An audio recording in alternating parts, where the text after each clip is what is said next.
हो.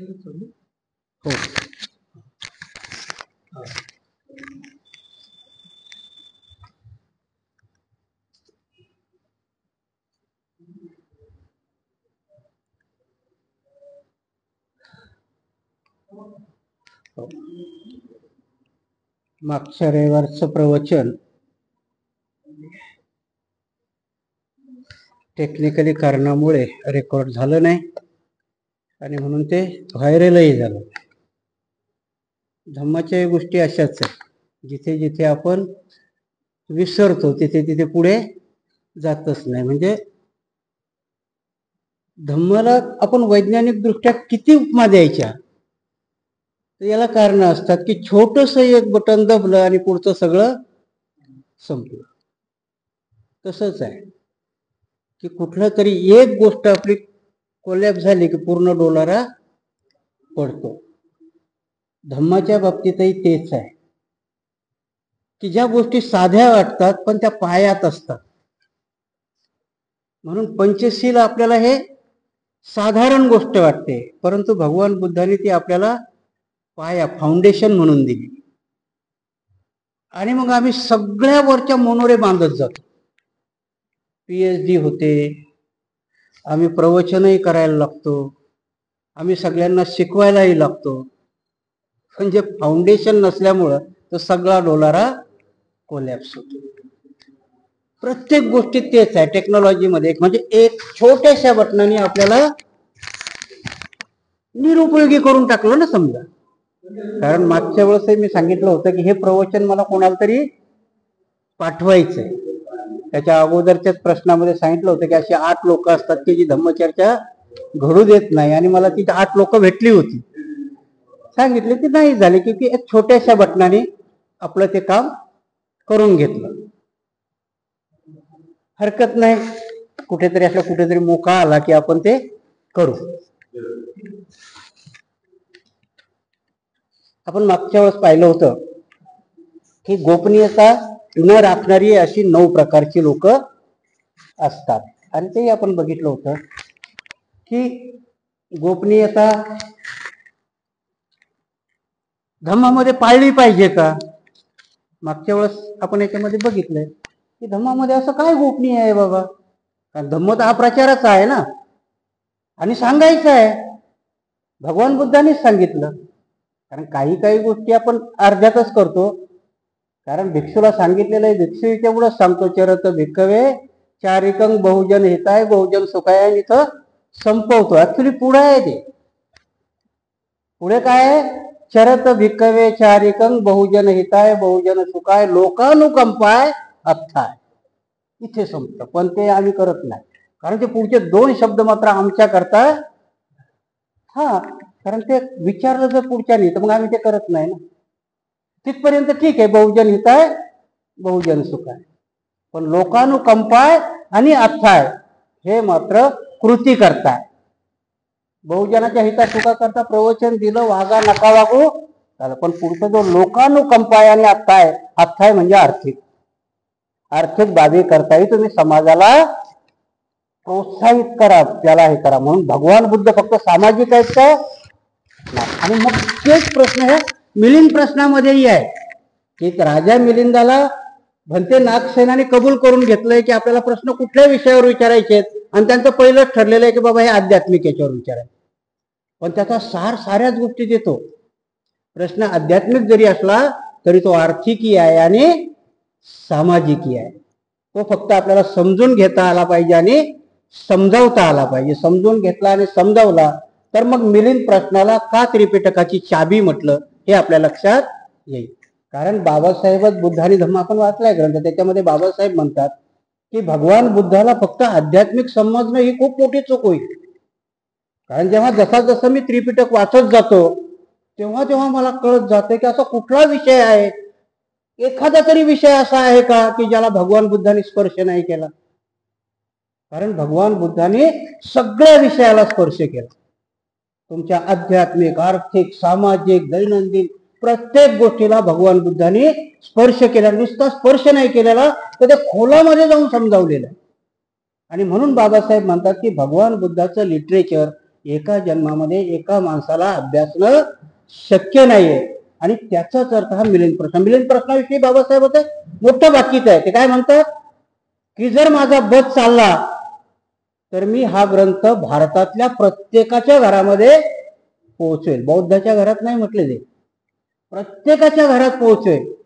कारण का तर बाबासाहेबांना सांगितलं होतं की मिलिंद प्रश्न, आणि म्हणून बाबासाहेबांनी बुद्ध आणि त्याच्या धम्मामध्येही बरचसं धम्मपद आणि मिलिंद प्रश्न यालाच उद्घोषित केलेलं आहे बाबासाहेबांनी. आणि म्हणून हा ग्रंथ आपल्याला समजून घेताना आपण किती दक्ष राहिलं पाहिजे आणि किती त्याला समजून घेतलं पाहिजे ह्या दृष्टीने आपण पाहिलं. मागच्या वेळेस आपण 8 स्थळं बघितली, 8 व्यक्ती बघितल्या, गुफेतनं राखणारी लोक बघितली, आणि माणसाच्या बुद्धीचा विकास कधी होतो हेही बघितलं. आज आपण, आणि बघा हे सगळे प्रश्न कोण सांगतंय, कधी ऐकताना रामायण महाभारत लोकांना का आवडतं, तो भटजी अशी परिस्थिती तयार करतो की पुढे रामायण घडतंय. आम्ही मात्र धम्मपद मिलिंद प्रश्न त्या पद्धतीत ऐकत नाही. आता आपल्या डोळ्यापुढे राजा मिलिंद आणि नक्षल आला पाहिजे ना, तर तो ग्रंथ समजा त्यांच्या पुढे येतो. न झालेली सीता त्यांच्या पुढे येऊन उभी राहते. आपल्या पुढे राजा मिलिंद उभा राहत नाही. कारण आम्ही मिलिंद प्रश्न वाचतानाही आम्ही त्याच्यावर विश्लेषण करत असतो, आणि त्यातली छोटीशी जरी गोष्ट सांगली की आमच्यातली शंका निर्माण होते, खरंच असं घडलं असेल का, ते नाही बघत. ते सुरुवातच करतात की जमिनीतून सीता निघाली, ते म्हणतात निघाली. ते त्याच्यावर काही चिकित्सा करत बसत नाही की माणसाला जन्माला यायला काय काय गुणधर्म लागतात, ते त्याच्यावर विचार करत नाही. परंतु आम्ही करतो. आणि म्हणून इथे आम्हाला जर ग्रंथ समजावायचा घ्यायचा असेल तर हुबेहूब चित्र आम्हाला आमच्या डोळ्यापुढे, कारण हे सत्य आहे, हे कुठलंही कर्मकांड नाहीये, ही घडलेल्या कथा आहेत आणि भगवान बुद्धाच्या वाणीच्या कथा आहेत त्या, आणि म्हणून त्या कधी खोट्या होऊ शकत नाही. आणि ही प्रश्न कोणी विचारलेले आहेत, मिलिंदांनी निर्माण केलेले आहेत. मिलिंद सांगतो नागसेनाला एवढे 8 ठिकाणं असे आहेत तिथे धर्मचर्चा होऊ शकत नाही. शिष्य सांगतोय गुरुला असे 8 लोक आहेत की त्यांच्याबरोबर धर्मचर्चा होऊ शकत नाही. असे 9 प्रकारचे लोक आहेत की ते गुपितही तुमच्याजवळ सांभाळून ठेवू शकत नाही. असं एक परिस्थिती आहे की त्याच परिस्थितीत माणसाच्या बुद्धीचा विकास होतो, हे राजा मिलिंद नागसेनाला सांगताय. परत तो सांगतो की आचार्यही कसा असावा. तुम्ही विचार करा की एखादा विद्यार्थी आताच्या टीचरला जाऊन सांगायला लागला की डार्विनचा सिद्धांत असा होता तर असा असायला पाहिजे, टीचर म्हणून खाली बैस, मला लागला का शिकवायला. कारण त्यावेळेचा राजा मिलिंद ज्यांनी विमत्ती छेदन प्रश्नामध्येच ऐकल्यानंतर तो म्हणतो की मी एवढा प्रगल्भ झालो की आता शंका माझ्या मनात नाहीये, तर मी हे मेढक प्रश्न कोणाकरता विचारणार आहे की भविष्यामध्ये. कारण भगवान बुद्धांनी बऱ्याच ठिकाणी काही गोष्टी अशा सांगितल्यात की त्या माणसाच्या बुद्धीच्या पलीकडच्या आहेत, आणि ते पुढे आपल्या धम्मावरती आपल्या हितशत्रूंनी त्याच्यावरती आघात करू नये, आणि म्हणून त्याच्यावरती विश्लेषण करण्यासारखे फक्त तुम्हीच आहात, दुर्मिळ आहात. पुढे तुमच्यासारखे भंते होतील ना होतील सांगता येत नाही. म्हणून माझ्याही डोक्यामध्ये हे प्रश्न आहेत, याची उत्तरं तुम्ही देऊ शकतात, पण ही उत्तरं ऐकण्याची क्रायटेरिया काय आहे तर तो असा सांगतो की इथं जागा अशी असावी, माणसं अशी नसावीत, हे तशी नसावी. आणि परत तो सांगतो की आचार्याचे गुण काय असावेत, तर ते आज आचार्याचे गुण आपण बघूया. आता परत सांगताना मी सांगतो की मिलिंद प्रश्न समजून घेताना आपण 3 पातळीवर घेतला पाहिजे, आर्थिक, सामाजिक आणि आध्यात्मिक. ह्या 3 पातळीवर जेव्हा मिलिंद प्रश्न समजून घ्याल तेव्हा आपण परफेक्ट हो, कारण तेव्हा आपल्यामध्ये चलविचल होणार नाही. म्हणून कधी सांगत असताना की श्रद्धेला जोपर्यंत प्रज्ञेची जोड राहत नाही तोपर्यंत घडणारी कृती ही विधायक होत नाही. तुमची श्रद्धा असेल आणि फक्त श्रद्धेपोटीच कृती केली तर शक्यता आहे ती चूक होऊ शकेल. पण तिला जर प्रज्ञेची जोड असेल तर मग मात्र तुमच्या श्रद्धेच्या पोटी कुठलीही चूक होणार नाही. आणि म्हणूनच इथे राजा मिलिंद सांगतो की आचार्यही कसा असावा. आताच्या आपल्याला ह्या परपेक्स मध्ये जर समजून घ्यायचं असेल तर आपल्याला शिक्षक आणि गुरु याच्यामध्ये जरा भेद करावा लागेल. कारण गुरु आणि शिक्षक आजच्या दृष्टीने नाही बघता येणार, कारण त्यावेळेची नालंदा युनिव्हर्सिटी जिच्या प्रवेशद्वारामध्येच एंट्रन्स व्हायची. ती एंट्रन्स कशा करता असायची?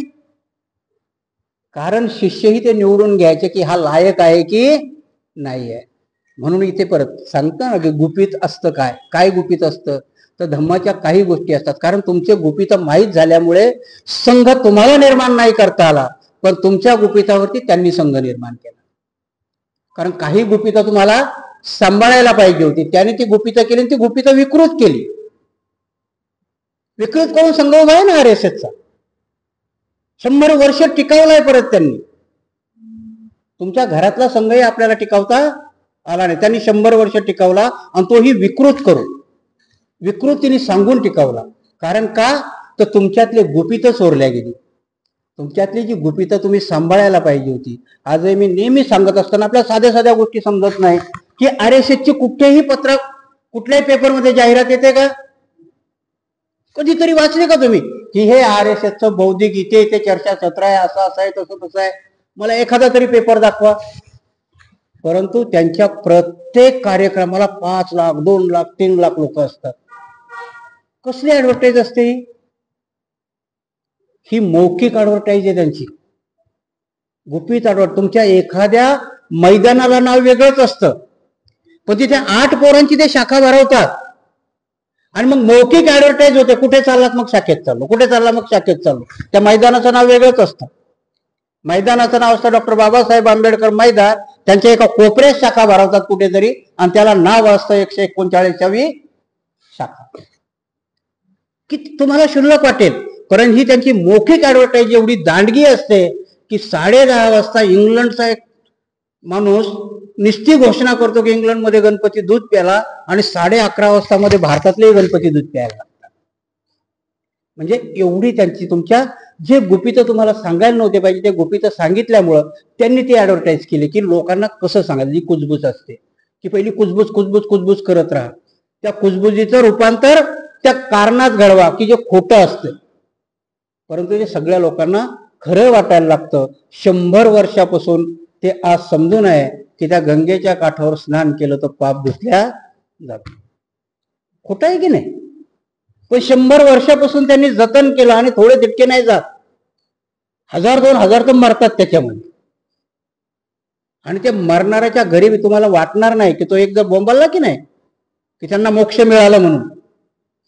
तीच मानसिकता लोकांमध्ये आहे. म्हणून नाही तर आता आपल्या इथं जाऊ द्या बरं, या विहारात 2 माणसं मरू द्या, बाहेर लोक रस्त्यात उभे राहिले विहारात नको जाऊ म्हणून. पण आपण अतिविज्ञानवादी आहोत. ते नाहीत. त्यातले 3000 मेले ना, पुढच्या वर्षी 7 लाख जातील म्हणतील 3000ला मोक्ष भेटला. कारण ही परिस्थिती आहे. आणि म्हणून हा धम्मग्रंथ समजून घेताना आपल्याला सगळ्या पातळीवरती समजून घेतला पाहिजे. म्हणून राजा मिलिंद इथे म्हणतो की आचार्य कसा असावा. आज आपण ते बघू की शिक्षक, आचार्य म्हणजे गुरु म्हणता येईल आपल्याला त्यांना. बनते नागसेन हे ठिकाण वैचारिक चर्चेसाठी बाधक ठरणाऱ्या 8ही दोषापासून मुक्त आहे आणि त्यासाठी मी सुद्धा गुरुबद्दल नितांत आदर बाळगणारा अतिशय योग्य असा शिष्य आहे. गुरु शिष्यातील जे काही रहस्य गुप्त राखाव्यास पाहिजे ते मी अजिबात गुप्त ठेवू शकतो, कधी उघड करून दाखवणार नाही, इतकी माझी वैचारिक पातळी उंचावली आहे. वर सांगितलेल्या 8ही कारणाने माझी बुद्धी परिपक्व अर्थात प्रौढ झाली आहे. मला वाटते आपणास माझ्यासारखा सदाचारी विद्वान शिष्य मिळणे कठीणच नव्हे तर असंभव्य आहे. अशा चोख वर्तन ठेवणाऱ्या शिष्याचा गुरु 25 सद्गुणांनी युक्त असावायच पाहिजे. गुरुच्या अंगी असलेले 25 सद्गुण कोणते? आता इथेही तो मोठ्या अभिमानाने सांगतोय की गुरु तर तुम्ही आहात, पण माझ्यासारखा शिष्यही तुम्हाला मिळणं मुश्किल आहे. कधी कधी आपण बघा, साधारणतः प्रत्येक जण काय म्हणतो, दुसऱ्याचं उदाहरण देताना सांगतात ना की हा माणूस एवढा मोठा कसा झाला, त्यांच्या वडिलांनी गरिबीतून शिकवलं, यांनी मोठं केलं, ते केलं, आणि मग बाप मिळावा कोणासारखा? याच्या बापाचा. पण आजपर्यंत कोणी म्हटलंय का की याच्या बापाच्या सारखा पोरगा पण भेटावा? कारण दोघं अनुरूप असल्याशिवाय घडत नाही ना. अनुरूप गोष्ट नसताना बाबासाहेब 5-5 PhD कमवल्या, भैयासाहेब नाही कमवू शकले. कारण वेगळी असतील, अनुरूपता नव्हती. कारण बाबासाहेब एवढ्या सामाजिक व्यापामध्ये अडकलेले होते की मुलाकडे लक्ष तेवढ्या पद्धतीत देता आलं नाही. जबाबदारी ज्याच्यावर होती ज्या आईवर सोपवायला पाहिजे होती आई लवकर गेल्या होत्या.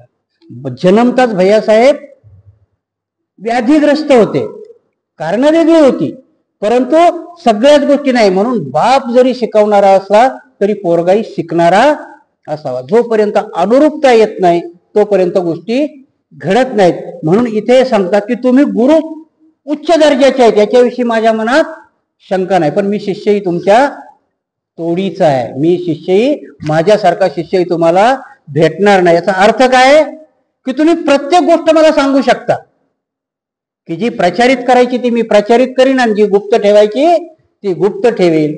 ह्या लेवलचा मी तुमचा शिष्य आहे. आणि म्हणून आचार्याच्या अंगी कुठले गुण असावेत तर ते आज आपण बघतो. आपल्या शिष्यावर गुरुने सदैव देखरेख ठेवली पाहिजे. कोणते नियम पाळावे व कोणतं कर्तव्य ताज्य मानावे या संबंधी सदैव उपदेश करीत राहिले पाहिजे.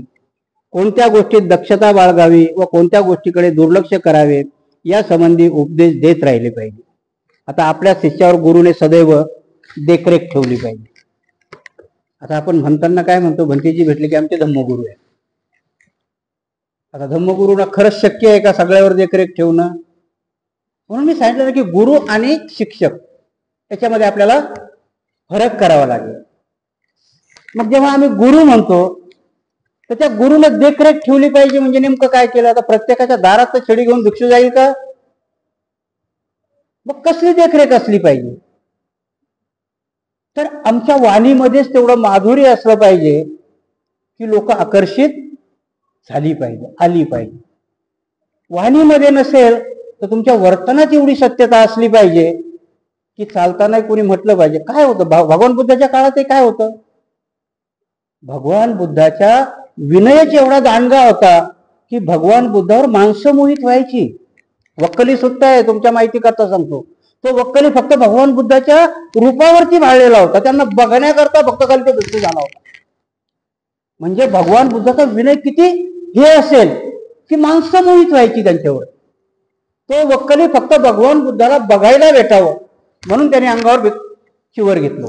वक्कली सुद्धा जर तुम्ही वाचलं तर त्या विनयात. म्हणून गुरुची देखरेख कशी असावी? तर गुरुची देखरेख आचरणातून असावी की गुरु त्या भिक्षुकडे बघून त्या नगरात राहणाऱ्या तरी किमान लोकांना वाटायला हवं की नाही यांचं आपण ऐकलं पाहिजे. म्हणजे ती एक प्रकारची पाळत होते. आता कधी कधी काय होतं गावाकडे, आपणही कधी जर असाल कोणी बिडी ओढणारा असेल काय असेल तर मोठ्याचा मान सन्मान राखत ना.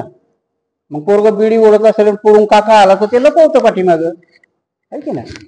काय असतो तो एक प्रकारचा त्याचा आदर सत्कारच असतो ना की बाबा मी तुला घाबरतो, वाईट काम करताना तुला घाबरतो. मग आता ते घाबरलं मग या काकाने आपलं चुपचाप रस्ता वाकडा करून निघून जावं ना. ते काका जाऊन त्याला म्हणतो अरे पाहिली मी बिडी का ओढतोय? ते म्हणतो अशी पाहिली तशी पाहिली. मग ते काकाच्या तोंडावर. गुरुला हे ज्ञान असलं पाहिजे पुढे की कुठल्या गोष्टीमध्ये टोकलं पाहिजे आणि कुठल्या कर्तव्याला ताज्य केलं पाहिजे. म्हणजे आम्ही समाजाला समजावताना कुठल्या पद्धतीने समजावतो हे अगोदर गुरुला कळलं पाहिजे. नाहीतर अति बुस्टर डोस झाला त्याचा कोडदेपणा असतो की नाही. जर पुढून येणारा माणूस, आजही समजा विहारामध्ये जाणारा दारू पिणारा माणूस शक्यतोवर विहारात जात त्याच्या मनामध्ये ती आध्यात्मिक भीती आहे, तो विहारात जात नाही. कारण त्याला तेवढं कळतं की हे पवित्र ठिकाण आहे. परंतु तुम्ही त्याला ब्रह्मांडिंग केलं, रोजच टोकत राहतं, एक दिवशी ते शिव्या देईन म्हणजे असं बोंबलतात आणि तसेही बोंबलताय. म्हणून ते कळलं पाहिजे आम्हाला. नाही तर मग आम्ही काय करतो की त्या प्रवचनाचा भडीमारा जिथे नको करायचा तिथे करतो. आणि म्हणून भगवान बुद्धाने तुम्हाला प्रवचन किंवा धम्मदेशना सांगण्याचेही नियम केले की धम्म ज्या 10 ठिकाणं सांगितले त्याच्या पलीकडे भगवान बुद्ध सांगतात की रस्त्यावरती धम्म सांगू नये, गर्दीच्या ठिकाणी धम्म सांगू नये, कारण त्याचा काही अर्थ होणार नाही. आणि म्हणून इथे गुरुला हे नियम पाळले पाहिजेत. कारण गुरु असावा तर गुरुला ही कर्तव्य कळली पाहिजेत. त्याचे खानपान व झोपणे इत्यादी बाबीकडे लक्ष ठेवले पाहिजे. आजारात लक्ष घातलं पाहिजे. आतापर्यंत त्याने काय मिळवले आणि काय नाही या बाबीकडे लक्ष ठेवले पाहिजे. त्याच्या चारित्र्याकडे लक्ष ठेवले पाहिजे. भिक्षापात्रात जे काही मिळेल ते वाटून खाल्ले पाहिजे. घाबरू नकोस हेही तुला समजेल असे म्हणून त्यात प्रोत्साहित केले पाहिजे. त्यांनी कोणाची संगत करावी याविषयी वारंवार सांगत राहिली पाहिजे. आता या सगळ्याच गोष्टी आहेत. मी मध्ये मध्ये थोडेसे विश्लेषण करत राहतो, कारण 25 विश्लेषण करायचं म्हटलं तर आपल्याला 1 महिना लागेल. आणि म्हणून काही गोष्टी अशा असतात की मी जसं सांगितलं की बाकी धर्मामध्ये तुम्हाला मोक्ष मिळाल्यानंतर मिळतो. प्रत्येक धर्मामध्ये, मुसलमानामध्ये जन्नत आता नाही मिळत, त्यांना हूर बी भेटायची तरी जन्नत मध्येच जावं लागतं. ख्रिश्चनामध्ये त्यांना हेवन हे होईल. हिंदूमध्ये तुम्हाला स्वर्ग आहे, तिथे रंभा अप्सरा अमृत सगळं काही भेटेल. आपल्या इथे जिवंतपणीच निर्वाण आहे. आणि मग जिवंतपणीच निर्वाण मिळवायचं तर जिवंतपणीच आचरण करावं लागतं, कारण तुमच्या करता कुठलीही गंगा नाही डुबकी मारायला. तुमची डुबकी ही आचरणाची डुबकी आहे. त्यांच्याकरता त्यांनी गंगाही करून ठेवली, परंतु तुमच्याकरता गंगा बुद्धांनी कुठेही केली नाही. गंगाने भगवान बुद्धांनी सांगितलंय की तुला तुझं आचरण करायचंय आणि तुझं तुला मिळवायचंय. आणि म्हणून भगवान बुद्धांनी सांगितलं की आपण चालताना, आणि भगवान बुद्ध आम्हाला दाखवला बाबासाहेबांनी. 2 पातळ्यावर आम्हाला समजून घ्यावा लागेल.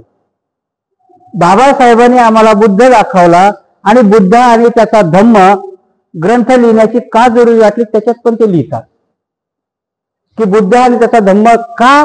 तर हे लिटरेचरच एवढं आहे की ते समजणं तुम्हाला कठीण आहे, एकाच जन्मात नाही. परंतु तुम्हाला थोडक्यात का होत नाही, त्या धम्मग्रंथाचा सार आहे. आणि म्हणून भगवान बुद्ध म्हणतात की पाऊल वाटा असतात, त्या पाऊल वाट्याचे जर मार्ग सडका बनवायच्या असतील तर त्याच्यावरून चाललं पाहिजे लोकांनी. पाऊलवाट कशी पडते, त्याच्याहून जास्त लोक चालत गेले तरच पाऊलवाट पडते ना. आता तुम्ही खेड्यात राहिलात की नाही माहिती नाही, पण खेड्यामध्ये 2 रस्ते हमखास असायचे. एक पाऊलवाट असायची आणि आमच्याकडे दुसरी त्याला पांदन म्हणायची. कोण्याही शेतामध्ये त्यावेळेस तुमच्यावाला नकाशा होता, जो कुठल्याही शेतात जायला एक पाऊलवाट असायची आणि जनावर आणि गाडी बैल घेऊन जायला एक पांदन नावाचा एक रस्ता असायचा. 3रा शिव रस्ता असायचा, गावाच्या गावाला लागून असायचा. का असायची पाऊलवाट कशी व्हायची, कारण त्या वाटेने जास्त लोक गेले की ऑटोमॅटिक तेवढाच रस्ता रुळल्या जातो.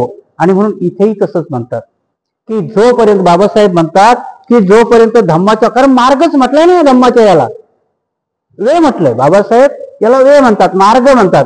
म्हणून या मार्गावर जेवढे तुम्ही चालाल, पहिले लोक जेवढे चालाल तेवढी वाट होईल, मग तेव्हा मागच्या ऑटोमॅटिक त्या रस्त्याने येतात.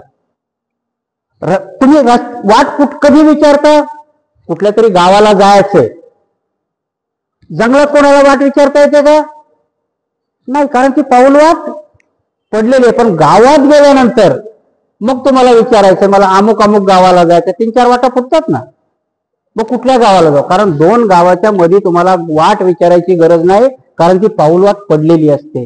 धम्माचंही तसंच आहे की जोपर्यंत तुम्ही आचरणाची वाट पाडणार नाही, कारण नेमकं झालं काय, 70 वर्षाचा पिरियड गेला तरीही महारा व्यतिरिक्त अजूनही दुसरा तेवढ्या खंबीरपणाने बौद्धाकडे येतोय का, आचरणाने असते.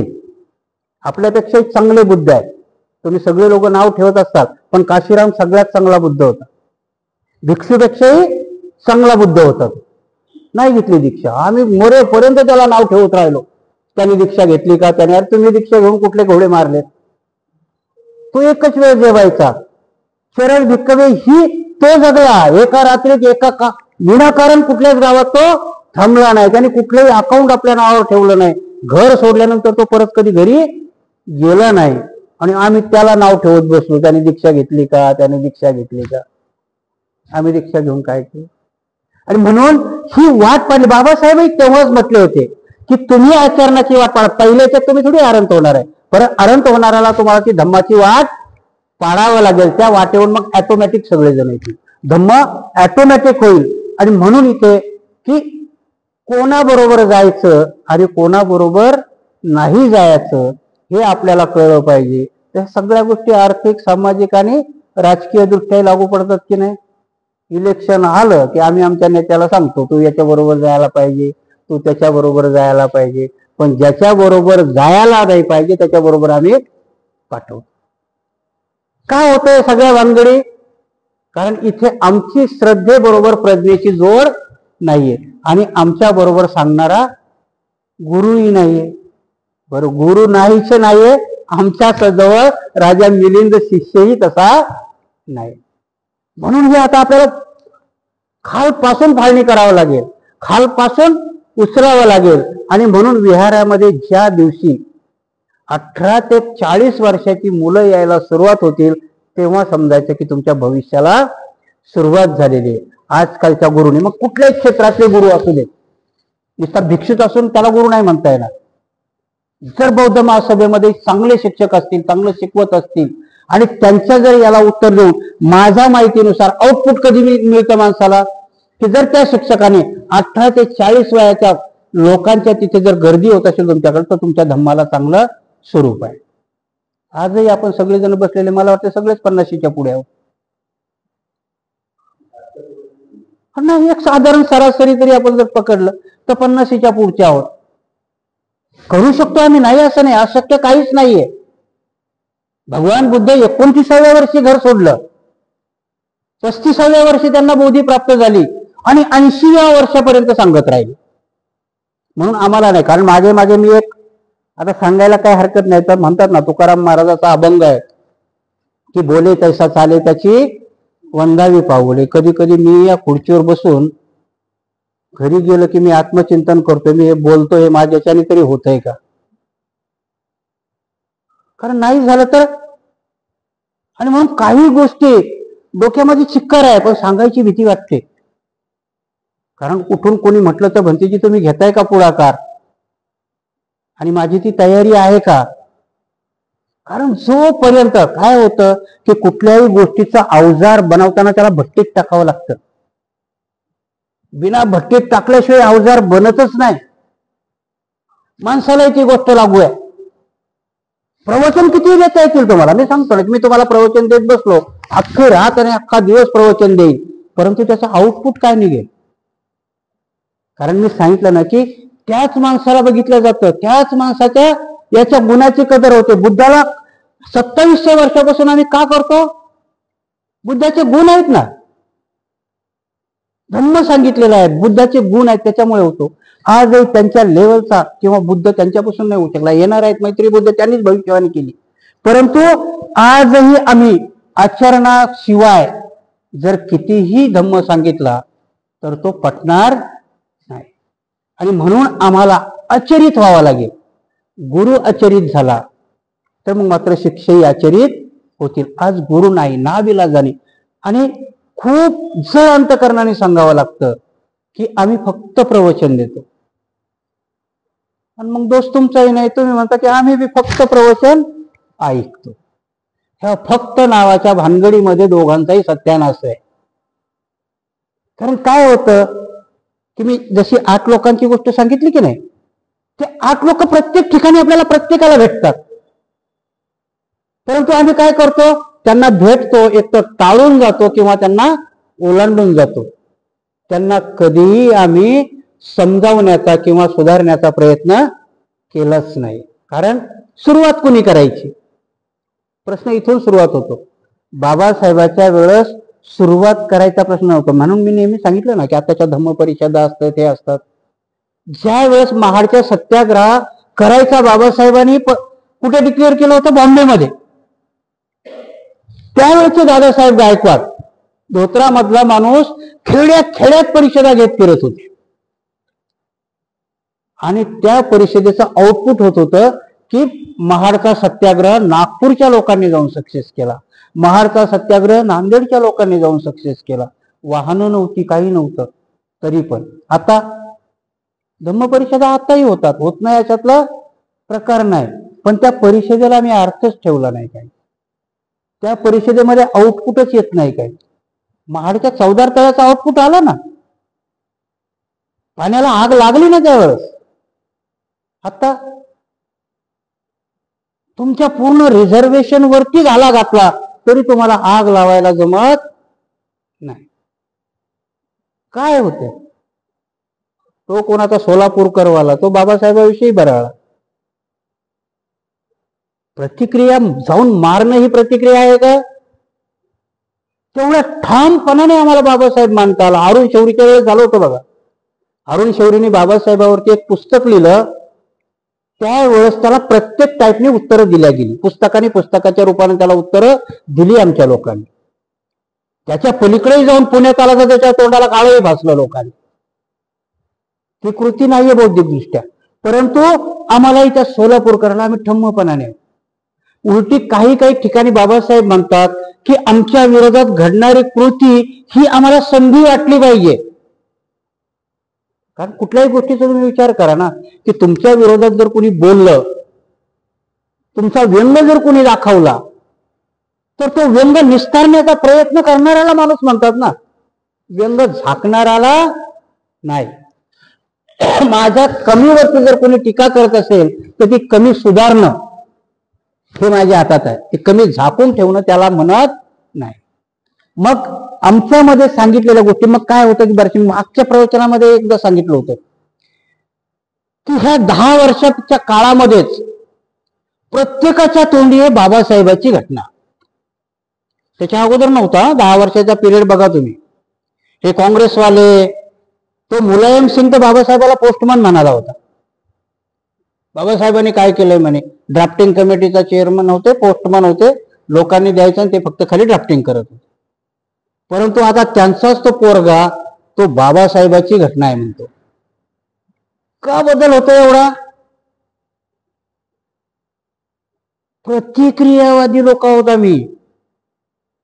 आम्हाला बाबासाहेबाच्या नावाने कुठेही घेऊन जाता येतं आणि आम्ही कुठेही जातो.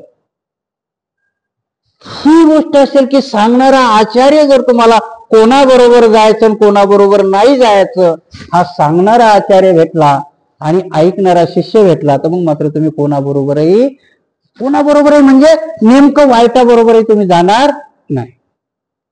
म्हणून राजकीय, कारण आता हल्ली काय झालं की आमचा पाया आम्ही राजकारणावरती उभा करण्याचा प्रयत्न करतोय.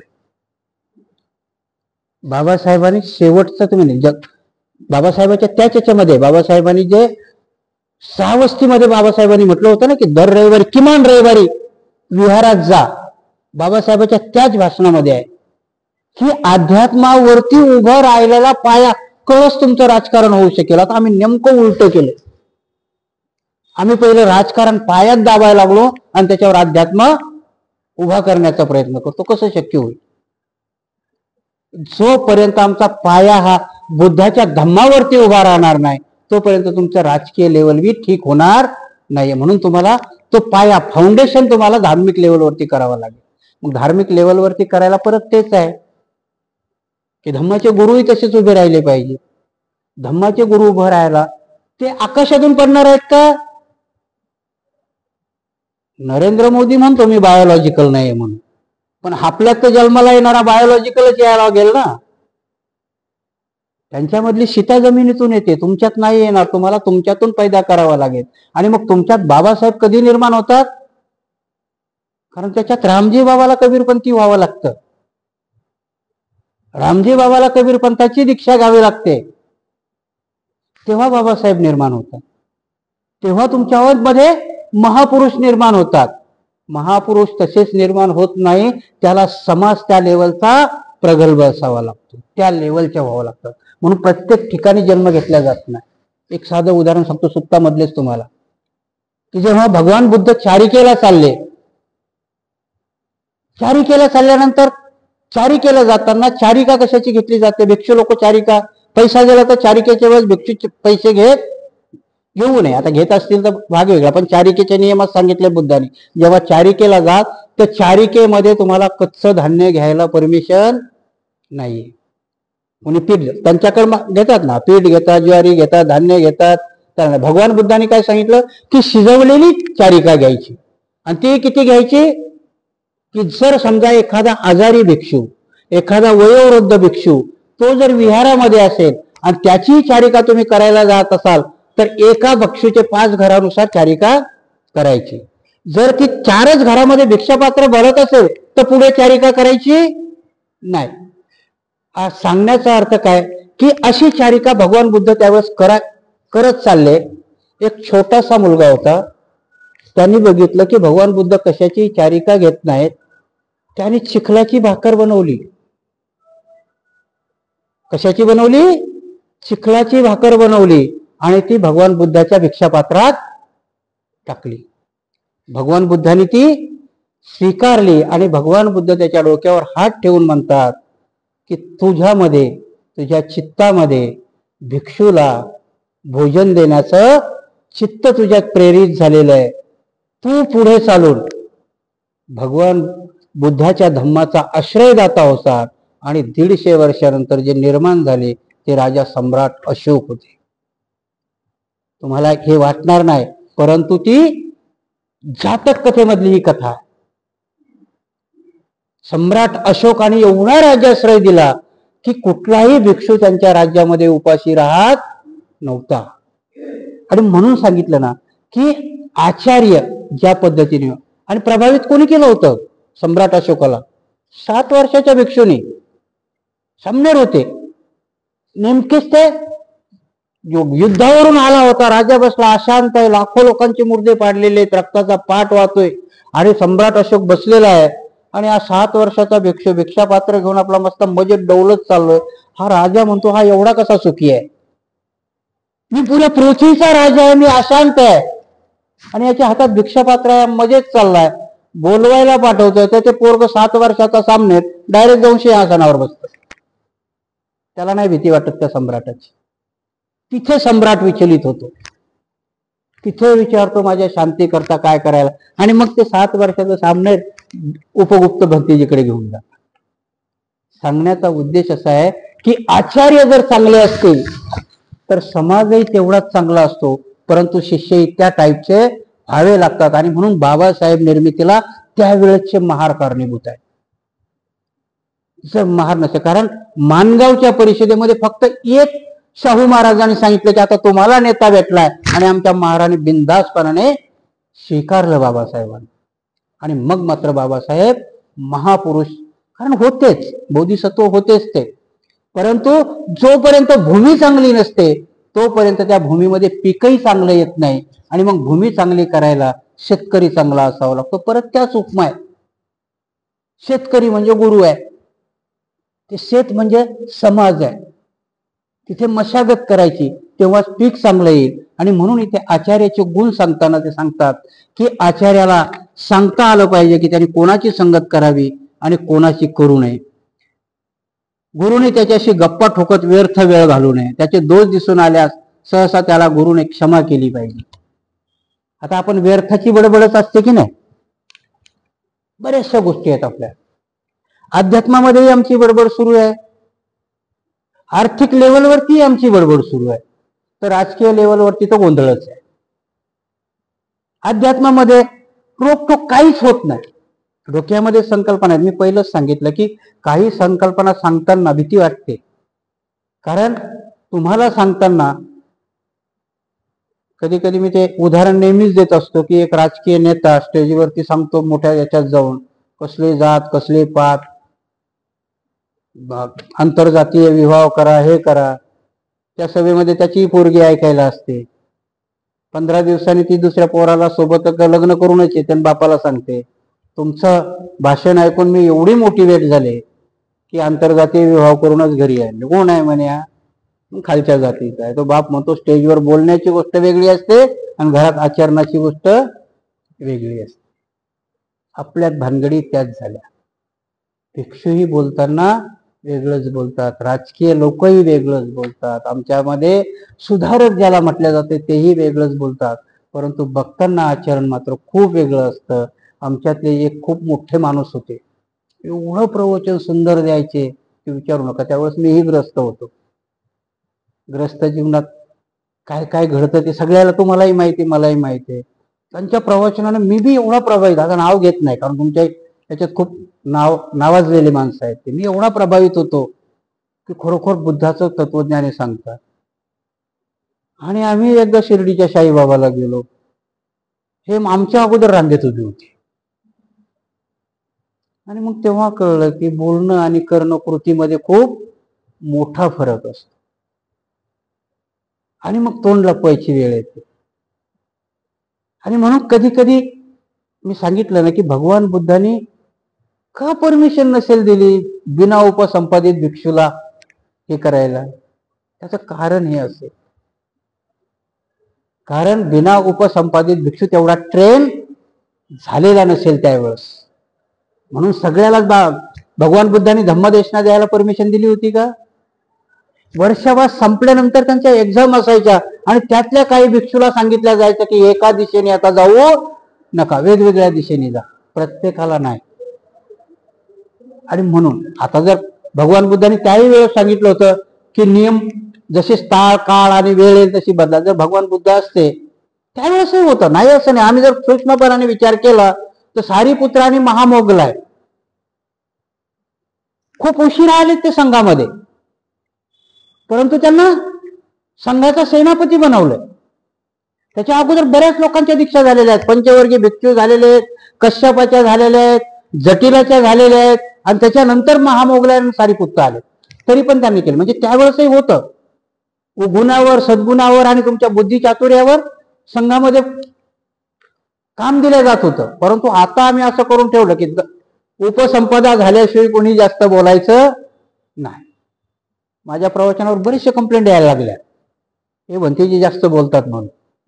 मला भंतेजीने एक दिवस बोलून म्हटलं हे चिवर कधी देऊ शकतो मी तुम्हाला, मला रिस्ट्रिक्शन कोणी आणू नका, मला जे सांगता येते मला जे समजतंय तेवढं मी सांगतो, नाही मग मला समजावून सांगा मी काय चूक केली, पुढच्या प्रवचनात जाऊन माफी मागेल आणि सांगेल मी सांगितलेलं चूक आहे. ते नाही नाही तुम्ही सांगता ते बरोबर आहे पण सांगू नका. म्हटलं असं कसं, मग सांगता ते बरोबर बी आहे, बोलूही नका. परत अजून एक उदाहरण देतो तुम्हाला की ज्यावेळेस मी तुम्हाला 8 लोक सांगितले की नाही, माणसाची मेंटॅलिटी कशी असते बघा. मला किती 3 ते 4 लोकांचा फोन आला, भंतीजी तुम्ही खूपच रोखोक सांगता. म्हटलं काय सांगितलं? तर मी चौकसपणा, नाही नाही तुम्ही जे सांगितलं की नाही शेवटला तुम्ही आले ना उपसंपादित भिक्षूने तुम्हाला विचारलं दान दिलं का? म्हटलं फक्त भिक्षूच ध्यानात राहिला तुझ्या, त्या 8 लोकातले ते 8 पण सांगितले होते ना मी. भिक्षूचं रोखोक दाखवलं तुला, त्या 8 लोकांविषयी मी त्याच प्रवचनात सांगितलं ना. म्हणजे आमची नजर कोणावरती आहे? आम्ही आमच्याच झाकायला, म्हणून तिथेच परत विपश्यना, आम्ही आम्हाला बघायला तयार नाही, अगोदर आम्हाला बघायला. 5 जणांचे फोन आले, सगळ्याचं उत्तर तेच होतं, भंतेजी तुम्ही रोखोक बोलले. काय रोखोक बोलले? मग भिक्षू कसे बोलले? दान घेतलं. मग अरे भले माणसं 8 माणसं त्यातले मी सांगितले की त्यांच्या सभेचा कसा फियास्को केला, जेवायला कसे खाली बोलून घेतले, त्याच्यामध्ये तुला माझं रोखोक नाही वाटलं, भिक्षूविषयीच वाटलं. मग ते भिक्षू म्हणतात नका तेवढंच नसतं सांगितलं, काय बिघडलं असतं, 7 सांगायचे होते, 8वा नव्हतं सांगायचं, कसं शक्य आहे? म्हणून ह्या गोष्टी आहेत की आचार्य जसा असेल तर शिष्यही त्याच टाईपचा असला पाहिजे. म्हणून पहिल्या जमान्यामध्ये बहुतेक तुम्ही खाल्ल्या असतील की छडी मारल्या जायची शिकवताना, आणि त्यावेळेस कुठलाही आकस त्या गुरुविषयी नसायचा. काल खाल्लेली छडी विसरूनही जायचा विद्यार्थी. परंतु आज आता इकडे आहे की नाही, पण मुंबईमध्ये स्केलनी जरी मारलं तर पालक त्या शिक्षकावरती कंप्लेंट करतात, आणि शाळेच्या आता भिंतीवर लिहिलंय शिक्षकाने कुठलेही शारीरिक पनिशमेंट करू नये. त्यावेळेस कुत्र्यासारखे मारायचे आणि तरी मनामध्ये कुठलीही आकस नसायचा. गुरु शिष्याचं नातं ते असतं. म्हणून आजही भिक्षू जर त्या पद्धतीने सांगायला गेला तर मला भीती वाटते, बोलू नये. परंतु आज जो आदर सत्कार होतो ना, कारण आजचा आपला भिक्षू बराचसा, कारण मी जवळजवळ मला 3 वर्षाचा अनुभव आहे, 3 वर्षात एकही दिवस उपाशी राहायची वेळ आली नाही. पण जर तसंच रोखोक सांगण्याचा प्रयत्न केला तर तुम्ही भोजनदान देण्याचंही टाळून जाल. कधी कधी अतिशयोक्ती वाटेल, परंतु बऱ्याचशा गोष्टी आपण ह्या आपल्याहून घेत असतो. म्हणून मी सांगितलं की जे जे फोन येत गेले सगळ्यांना फक्त भंतीजीच ध्यानात राहिले. कशी सुधारणा होणार? मग नाही, भंतीजी जरूर ध्यानात ठेवा, पण ते 8ही ध्यानात ठेवा ना, कारण ते 8 तुमच्यातले आहेत, तो एकच माझ्यातला होता. म्हणून ज्याच्याविषयी आम्ही बोलतो, म्हणून कधी कधी वाटतं नाही का आपल्याला की आपण आपल्या घरच्याशी 2 टाईपची लोक असतात बघा. साधं उदाहरण देतो तुम्हाला की जर मुलामुलांची भांडणं झाली तर एक टाईपची आई कशी असते, हिच्या पोराने जरी मारलं तरी ती आपल्या पोराला घेऊन येते, ते म्हणते नाही नाही माझ्याने केलंच नाही. दुसऱ्या टाईपचा कोणता माणूस असतो की तो काहीच बघत नाही, आपल्यालाच बडवत बसतो. तुला सांगितलं होतं ना याच्यात नको करू, अरे गुन्हा बघ ना त्याचा काय आहे.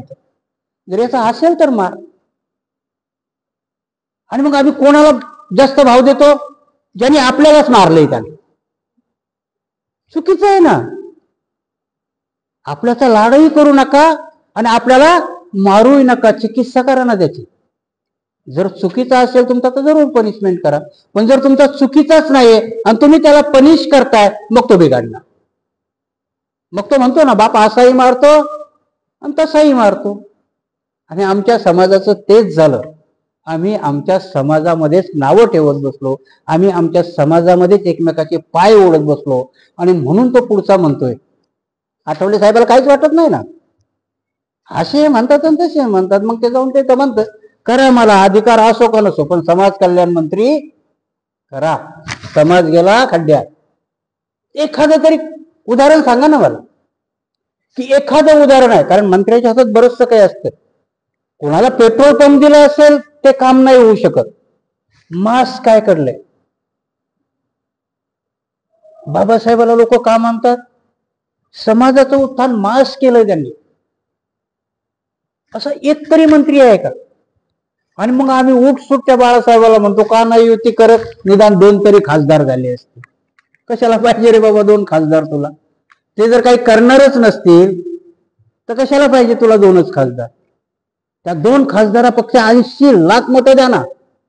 त्यांना भीती वाटेल की यांच्या पाठीमागे 80 लाख लोक आहेत, जर मी काही वाकडं केलं तर 80 लाख रोडवरती येतील. ही मेंटॅलिटी नाही आमच्यात. आम्ही म्हणतो 2 खासदार तरी झाले पाहिजे, कारण ते काहीच नाही करू शकणार 2 खासदार तुमच्यावर. म्हणून राजकीय लेवलवरती आम्हाला गुरु कसा पाहिजे आणि शिष्य कसे पाहिजे तरी सांगता आलं पाहिजे आणि आत्मसात करताही आलं पाहिजे. नाही तर गुरु नुसता सांगत गेला आणि शिष्याने ऐकलंच नाही तर मग काही फायदा नाही होणार. आणि म्हणून गुरु शिष्याचं नातं जर परत आपल्याला तसं निर्माण करायचं असेल तर मग मात्र इथून भूमिका बदलावी लागते. म्हणून मी मागे एक संकल्पना मांडली होती की नोकरदार लोकांनी, मागे सांगितलं की नाही मी, की 3 टाईपचे लोक आहेत आमच्यामध्ये, की जे बोरकर आहेत, कांजरोळकर आहेत आणि शिकले सवरलेले. बाबासाहेबाला तेव्हापासून हे 3ही लोक धोका देत आले, अजूनही देतच आहे. त्यातल्या ह्या 3 कॅटेगरीमध्ये मी नाही. ज्या दिवशी आम्ही ठरवू मग त्या दिवशी आम्ही समाज उभा करण्याच्या लायकीचे होऊ. त्या दिवशी आम्हाला कळेल. मग त्या दिवशी तुम्ही गुरुचंही ऐकेल आणि गुरुही त्या टाईपचा होईल.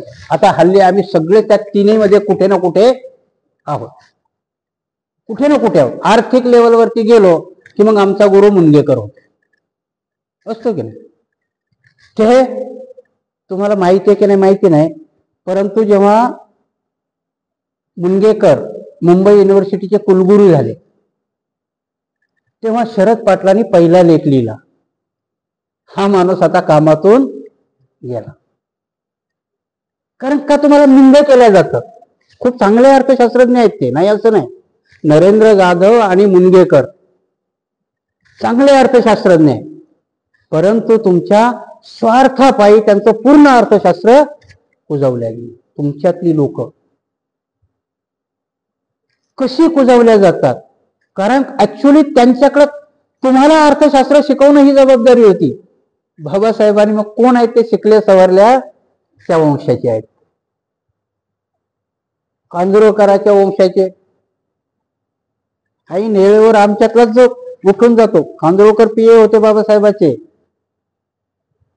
जो ऐन वेळेवर आमच्यातला उठून जातो तो कांजरोळकरच्या वंशाचे. आडनावच तुमचं कांजरोळकर असण्याची गरज नाही, बोरकर. आणि तुम्हाला परत सांगतो, मी भिक्षू आहे अंगावर. तुम्ही कधी म्हणाल की चिवर अंगावर आलं की भिक्षू लोकही आम्हाला वेगळ्या पद्धतीचे आदर्श नाही. बाबासाहेबाला ज्यांनी ज्यांनी धोके दिले त्यांचे मृत्यू चांगले झालेले नाही. कांजरोळकरचा मृत्यू शेवटच्या क्षणाला बोलता नाही आलं त्याला. बोरकराचा मृत्यू प्लेन ऍक्सिडेंट मध्ये झाला, ओळखता पण नाही आला. म्हणून सांगितलं नाही की नाही, बोधिसत्वाला आणि धम्माला आपल्या घरामध्ये जो कोणी आपल्याला धोका देतो, कारण हा सृष्टीचा नियम आहे. अध्यात्म विद्यात्म सृष्टीचा नियम आहे.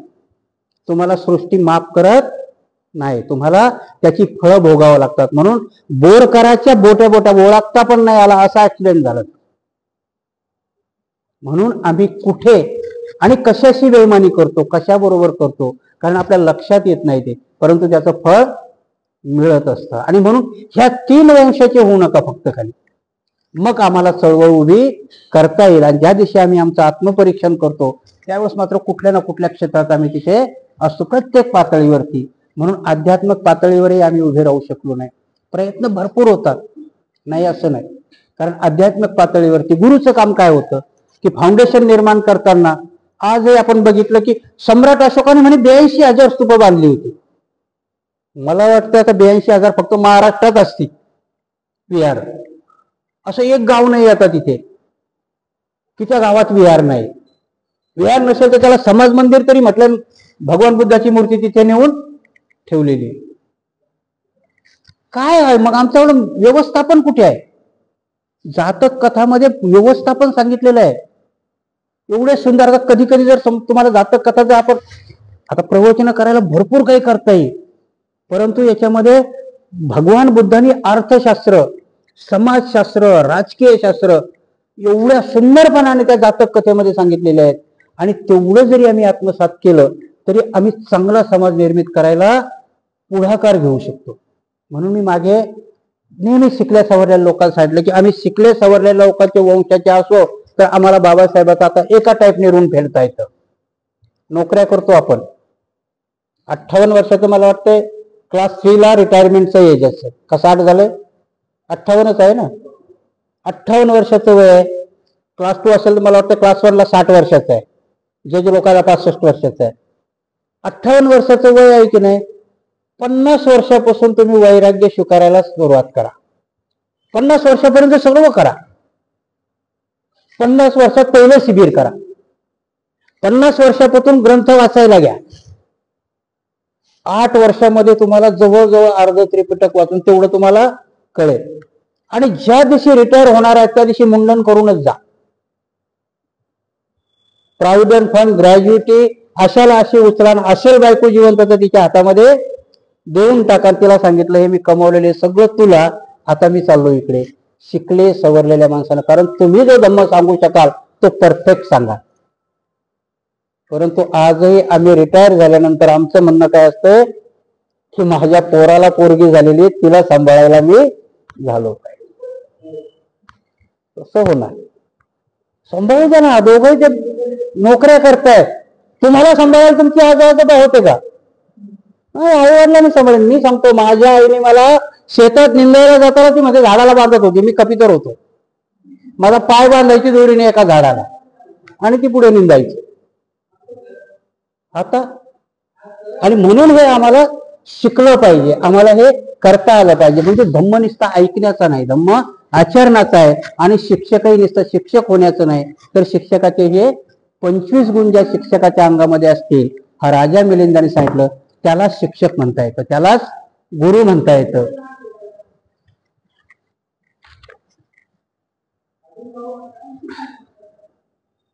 अनाथ आहे त्याला सुट्टी न देता शिकवले पाहिजे.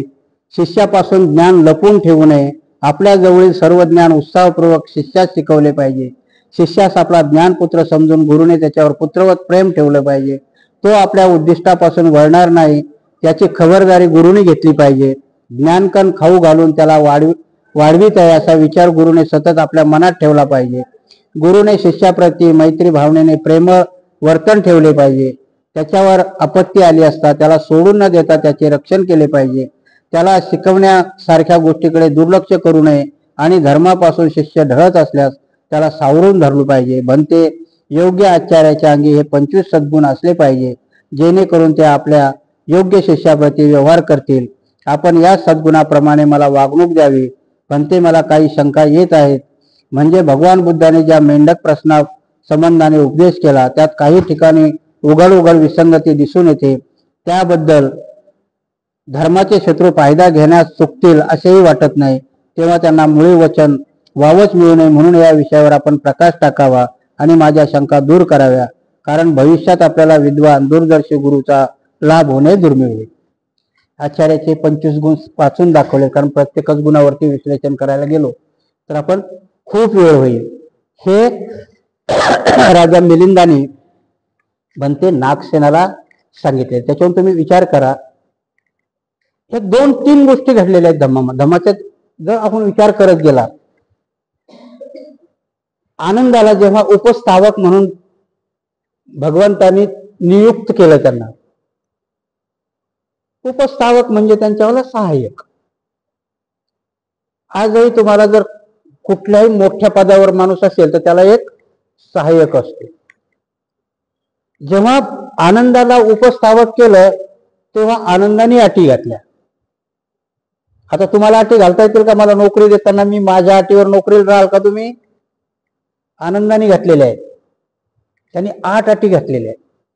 भगवान बुद्धाला सांगितलं की मी तुमचा उपस्थापक व्हायला तयार आहे, परंतु मी माझ्या अटीवर होईल. आणि त्या अटी अशा आहेत की त्या भगवंताला मान्य करावाच लागल्या. त्याही अटी आता सांगत नाही. 8 अटी अशा आहेत की त्या प्रत्येकात त्याच्यावर याच्यावर विश्लेषण करत बसणार नाही, पण त्यातल्या काही गोष्टी सांगतो तुम्हाला की ते भगवान बुद्धाला सांगतात की मी ज्या माणसाला तुम्हाला भेटायला पाठवेल त्याला तुम्ही भेटलं पाहिजे. त्याच धर्तीवरती आज जर तुम्ही एखादा सिनियर इन्स्पेक्टर असेल तर त्याला अर्धली म्हणता ना, त्याचा तुम्ही खाली असतो त्याला ओलांडल्याशिवाय त्याच्यापर्यंत जाता येत नाही. तीच भूमिका आनंदाची होती.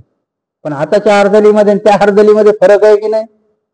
आताचा अर्धली शिरीमिरी घेतल्याशिवाय सिनियरकडे पाठवेल का? तो अर्धली माणसाला ओळखत होता की कोणाला पाठवायला पाहिजे कोणाला नाही पाठवायला पाहिजे. तर दुसरं कारण होतं त्याच्यावर भगवान बुद्धाला सांगितलं की जर मी तुमच्या बरोबर नसेल आणि तुम्ही कुठे जर प्रवचन दिलंय तर ते प्रवचन तुम्ही येऊन मला सांगितलं पाहिजे. म्हणजे तुमची एकही वाणी माझ्या कानावरून गेली नाही असं होता कामा नये. असं आता होतंय का? आता असंच म्हणतात ना, गेलं नाही ऐकलं कोणा प्रवचन नका ऐकू दे, भेटलं दान आपल्याला चला द्या. ही गोष्ट तेव्हा नव्हती. आणि म्हणून की इथे राजा मिलिंदही सांगतात की मला स्वतःला समजलंय सगळं, नाही असं नाही, परंतु फ्युचरमध्ये होऊ नये. आणि म्हणून तो एवढा प्रगल्भ आहे की तो आपल्या गुरुलाच सांगतो की ही स्थानं नसावी, हे नसावी, आणि असे आचार्य असावे, आचार्याच्या अंगात एक गुण असावे, आणि ते तुमच्यात आहे. म्हणून मी तुमचा शिष्य झालोय. आचार्य तुम्हालाच का निवडलंय? कारण माझ्याकडे भरपूर लोक वादविवादाला आले, काही काहीला तुम्ही राज्य सोडायला लावले, परंतु तुम्ही असे गुरु आहात की तुमच्या पुढे प्रत्येक प्रश्न विचारला तर त्या प्रश्नाचं उत्तरही मिळेल आणि ते संयुक्तिक असेल. आज आपल्याला असं वाटतंय का? नाही वाटत. असं एखादा तरी महाराष्ट्रातला असा भिक्षू सांगा की महाराष्ट्र त्याच्या पाठीमागे वेळ आहे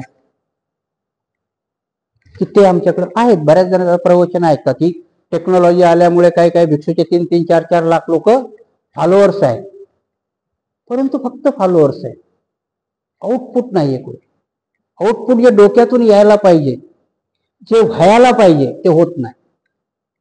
विहाराची संकल्पना भैयासाहेबांनी मांडली होती एका ठिकाणी. मला वाटतं बौद्धाचार्य ही संकल्पना त्यांचीच आहे, आणि त्यावेळेस त्यांची संकल्पना होती. भैयासाहेबाला लोक खूप हुशार होते भैयासाहेब, परंतु त्यांची स्टडी झाली नाही. का झाली नाही? स्वार्थापायी. त्यावेळेच्या नेत्यांनी, त्यांना माहिती होतं की भैयासाहेबाला जर मोठं केलं तर मग मात्र आमची लिडरशिप जाईल. त्याच्या पाठीमागचं मोठं षडयंत्र घडलं गेलं की माई साहेबांनी त्यांचेच झगडे लागून गेले. त्या 8 वर्ष ते दोघंच झगडत राहिले. संपत्ती काहीच नव्हती, पण संपत्तीचा झगडा होता. आणि म्हणून सांगितलं ना की आम्हाला असं झगड्यात करणं. आणि म्हणून त्यावेळेस त्यांनी विहाराची संकल्पना केली होती की विहारामध्ये काय चाललं पाहिजे. विहार हे एक आध्यात्मिक, शैक्षणिक, राजकीय आणि तुमच्या सगळ्या गोष्टीचं केंद्र बनलं पाहिजे असं भैयासाहेबाचं म्हणणं होतं. आणि त्याच्याकरता त्यांनी बौद्धाचार्य निर्माण करायला पाहिजे, कारण भिक्षू नव्हते ना. आणि भिक्षू अशी एक समस्या आहे की त्या भिक्षूच्या मनात उत्पन्न व्हावं लागेल तर भिक्षू होतो. मारून मटकून करता येतो का तुम्हाला? नाही करता येत ना. PhD झाला हो भिक्षू, नाही होत तसं.